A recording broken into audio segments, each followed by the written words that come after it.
내 삶의 주도권을 다시 찾는 관계 연습. 우리는 혼자서는 한순간도 잘 버티지 못하며 사랑받고 싶어하는 동시에 상처받을까 두려워서 스스로 고립되기도 하고 외로우면서 솔직하게 외롭다고 말하지 못하는 동물이기도 하다. 타인으로부터 이해받고 싶다고 하면서도 정작 나는 나와 다른 타인을 이해하지 못하겠다며 거부하고 배척하기도 한다. 무리 안에 있으면 구성원들로부터 인정받고 싶다며 치사량에 가까운 술을 받아 마시는 등 혼자라면 하지 않았을 비이성적인 행동도 서슴없이 저지른다. 심리학자들은 우리가 하는 일상적인 행위들의 대부분이 의식적이든 무의식적이든 타인을 의식하는 행동이라고 본다. 부자가 되기 위해 노력하는 것 또한 마찬가지다. 사람들이 부를 쌓고 싶어 하는 데에는 물질적 욕심도 있지만 그에 못지않게 명예와 권력, 사람들의 존경과 좋은 대접이 큰 원동력으로 작용한다는 발견들이 있었다.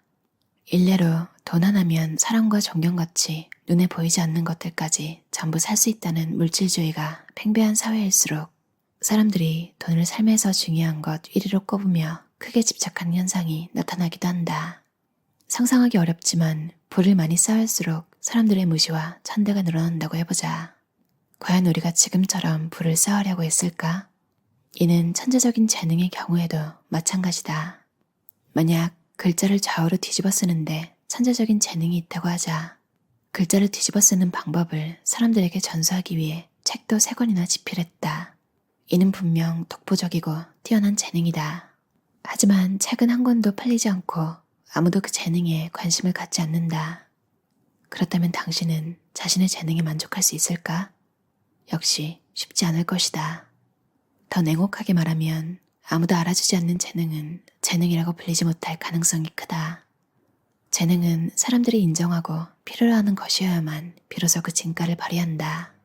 이는 깊은 숲속에 사는 사람들의 경우 수학 문제를 잘 푸는 사람보다 사냥을 잘하는 사람 또는 이정표라고는 전혀 없는 숲속에서 길을 잘 찾는 사람을 더 대단하고 똑똑한 사람으로 여기는 것과 같은 이치다. 무엇을 사회에서 필요로 하느냐에 따라 중요하게 여겨지는 능력, 목표, 성공의 기준이 달라진다는 이야기다. 소외된 사람은 우선 분노를 느끼게 된다. 그리고 이내 의기소침해진다. 기분이 급격히 나빠질 뿐만 아니라 자신의 가치에 대해 의심을 품게 되고 이내 자존감이 곤두박질 친다. 또한 주변 환경과 사건들에 원하는 대로 영향력을 미칠 수 있고 이를 통제할 수 있다는 믿음인 통제감도 떨어진다. 이러한 통제감은 나는 내 삶의 환경을 변화시킬 수 있는 능력을 가지고 있다는 자기 효용감과 노력 여하에 따라 더 나은 삶을 살 수 있을 거라는 희망과도 연관을 보인다. 즉, 작은 소외로 인해 자신감과 희망마저 하락할 수 있다는 것이다. 그리고 여기서 더 나아가 심지어 나는 존재할 가치가 있는가라는 답도 없고 생각하면 할수록 우울해지기만 하는 존재론적 질문들까지 하게 된다. 앞으로 사소한 일에 소외감을 느끼는 일이 생기면 나는 왜 이렇게 못났을까 하고 자신을 탓하지 말자. 우리는 애초에 그렇게 느끼도록 만들어졌다. 결국 우리는 하드코어한 사회적 동물인 탓에 우리 의지와 상관없이 소외되기도 소외시키기도 매우 쉬운 존재다. 우리는 누구나 사회적 충격에 쉽게 부서지고 마는 쿠쿠다스들이다. 주변에 누군가가 소외감을 느끼고 있다면 세심한 위로와 따뜻함을 보여야 하는 이유다. 물론 여기에 나도 해당된다. 내가 소외감과 외로움을 느끼고 있을 때 이렇게 소심해서 어디다 써먹냐고 욕하지 말고 내가 지금 상심이 크구나, 외롭구나 라고 나라도 내 마음을 이해해줘야 하는 것이다. 작은 거절에도 쉽게 부서지는 게 인간이지만 따뜻한 손길 하나만 있으면 살아갈 수 있는 것도 인간이다. 새로운 기회를 얻고 주는 게 생각보다 어렵지 않은 이유다. 한 명에게만 받아들여져도 2명, 3명, 더 많은 사람들에게 받아들여지는 것과 비슷한 수준의 낮은 공격성이 나타났다. 여러 사람일 필요도 없이 단 한 사람이라도 나를 받아들여주는 사람이 존재하는지의 여부가 더 중요할 수 있다는 것이다. 아무리 힘들고 괴로워도 단 1명, 나를 진심으로 이해해주고 아껴주는 사람이 있다면 살아갈 수 있는 게 인간이라고들 한다. 꼭 인간일 필요도 없고 강아지, 고양이에 의지하며 삶을 지탱해가는 독거노인들의 이야기도 어렵지 않게 볼 수 있다. 작은 따스함의 존재가 결코 작지 않다는 것이다. 상처받는 것에 대한 두려움이 큰 이들은 다른 사람들이 아무리 잘 대해줘도 역시 사람들은 나를 싫어해 라는 결론을 내리고 만다. 실제로 상처 주는 사람이 많아서 상처가 많은 경우도 있지만 거절에 대한 두려움이 크면 상처 주는 사람 없이도 혼자서 잘 상처받는다는 것이다. 그 과정에서 심지어 좋았던 기억마저 좋지 않았다고 왜곡하기도 한다. 긍정적인 기억이 중요한 이유는 자신감의 기반이기 때문이다. 발표를 했고 좋은 피드백을 받았다면 그것을 좋은 기억으로 저장해야 나중에 또 발표할 상황이 되었을 때 이번에도 잘할 수 있을 거라는 희망과 자신감을 가지는 것이 가능하다. 비슷하게 긴장되는 상황이 찾아오면 좋은 기억들이 그때 힘들었지만 잘 해냈었지. 이번에도 괜찮을 거야 라며 힘을 주는 카드가 된다.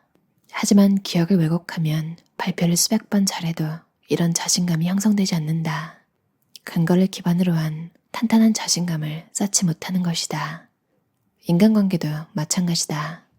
아무리 좋은 관계를 많이 가져도 그걸 내가 좋은 경험으로 소화하지 못하면 말짱 꽝이다. 막상 닥치면 잘하면서도 마음만은 매번 백지에서 시작해서 매번 똑같이 불안하다. 사회적 불안이 높은 사람들이 이런 경향을 보였다는 것이다.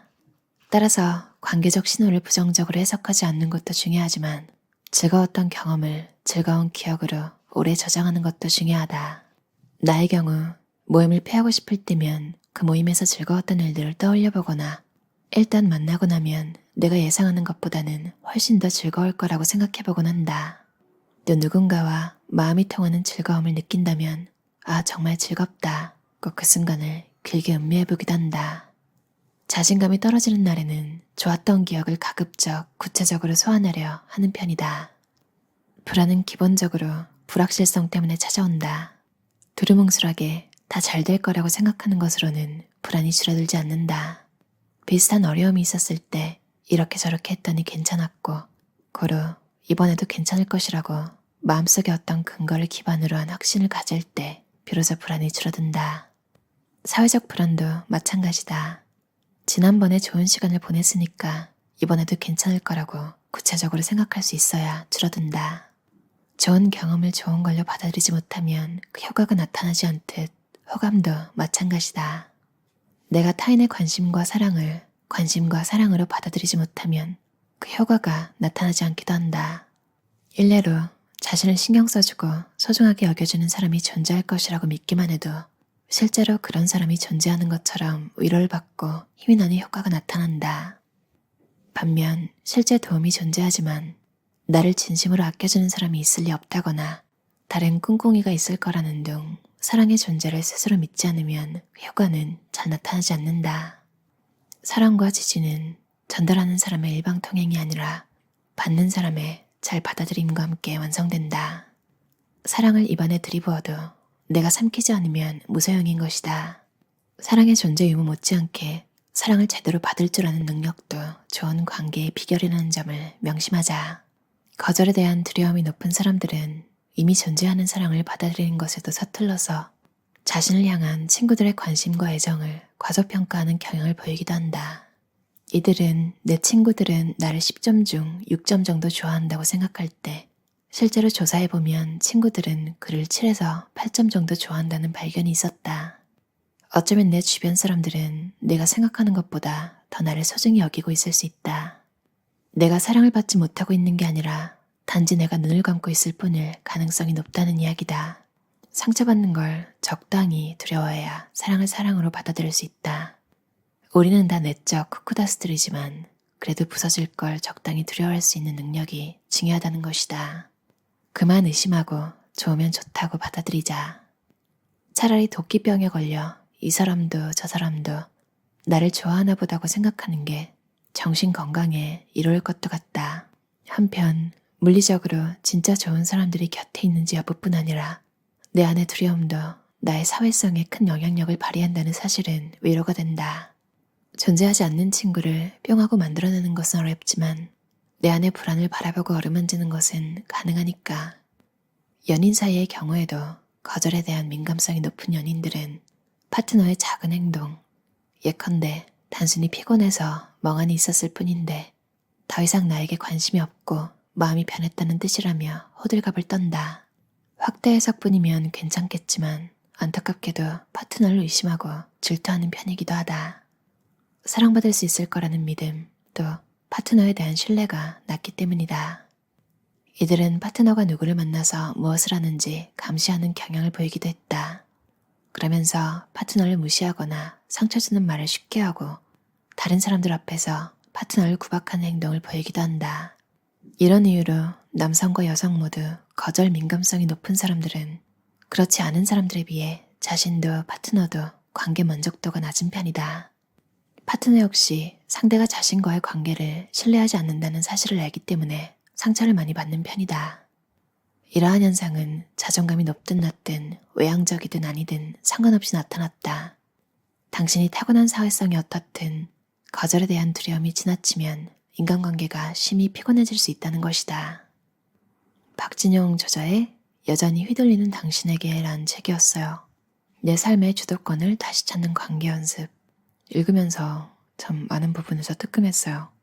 저도 거절에 대한 민감도가 좀 높은 편이라서 이런 성향들이 공감이 많이 갔는데 자기계발서들을 보면 누구나 거절에 민감하다. 당신만 그런 게 아니다. 이런 내용들이 보여서 진짜 그럴까? 이런 생각 가끔 했었거든요. 근데 이 책을 또 보니까 확실히 아님 말고 이런 게 좀 잘 되는 성격이 있고 잘 안 되는 성격도 있는 것 같아요. 내 친구들이 나를 6점 정도 좋아하는 것 같아요. 근데 이렇게 조사를 또 해보면 친구들은 7에서 8점 정도, 그러니까 괜찮은 정도죠. 좋아하고 있는데 왜 조금 부정적으로 가까운 6 정도? 그러니까 좋지도 싫지도 않은 뭐 그런 정도겠죠. 그런 줄 알았는데 사실은 친구들이 나를 내가 생각하는 것보다 더 괜찮다고 생각할 수도 있겠구나. 상처받기 싫어서 그렇겠죠. 그러니까 기대를 하지 않으려고 하고 빨강머리엔 이야기 같아요. 빨강머리엔의 그 린드 아주머니가 아무것도 기대하지 않으면 실망할 것도 없으니까 그건 축복이다 라고 말했는데 애는 저는 실망하는 것보다 아무것도 기대하지 않는 게 더 한심한 일이라고 생각해요. 양쪽 감정 다 느껴보셨을 거예요. 어렸을 때는 빨강머리엔 이 말한 것처럼 좀 그런 희망찬 생각을 했다면 성인이 되고부터는 기복이 있는 게 너무 조금 힘들다. 잔잔하게 살고 싶다. 이런 마음이 들 때 린다 아주머니가 한 말에 공감이 가기도 하는 것 같아요. 자신감, 자존감 이런 걸 기르려는 이유는 궁극적으로 내가 행복하기 위해서잖아요. 그리고 내가 먼저 행복해야 주변 사람이 행복해지고 이제 그 주변 사람의 주변 사람도 행복해지겠죠. 나만 생각하고 이기적인 그런 느낌의 자기중심적인 삶이 아니라 정말 내가 바로 서야 내 옆에 사람도 내가 도울 수 있다는, 그리고 내가 없으면 사실 세계도 존재하지 않는 거잖아요, 나한테는. 그리고 무엇보다 내가 억울한 게 없어야, 사람들한테 억울함이 없어야 사람들을 돕고 내가 또 마음을 열 수 있고 그러더라고요. 여러분이 어떤 감정을 느끼든 어떤 자리에서 소외감을 느끼더라도 나 왜 이럴까? 나 왜 이렇게 못났을까? 하지 말고 책에서 얘기한 것처럼 우리는 원래 그렇게 만들어졌다고 하잖아요. 내가 지금 상심이 크구나, 외롭구나. 나라도 내 마음을 이해해주는, 그리고 이런 기억을 통해서 누군가 소외감을 느끼고 있는 게 보일 때 작은 따뜻함, 그 사람에게 거절당할지라도 일단 내가 관심을 먼저 가져주는 그런 용기가 날 수 있을 것 같아요. 들어주셔서 감사합니다.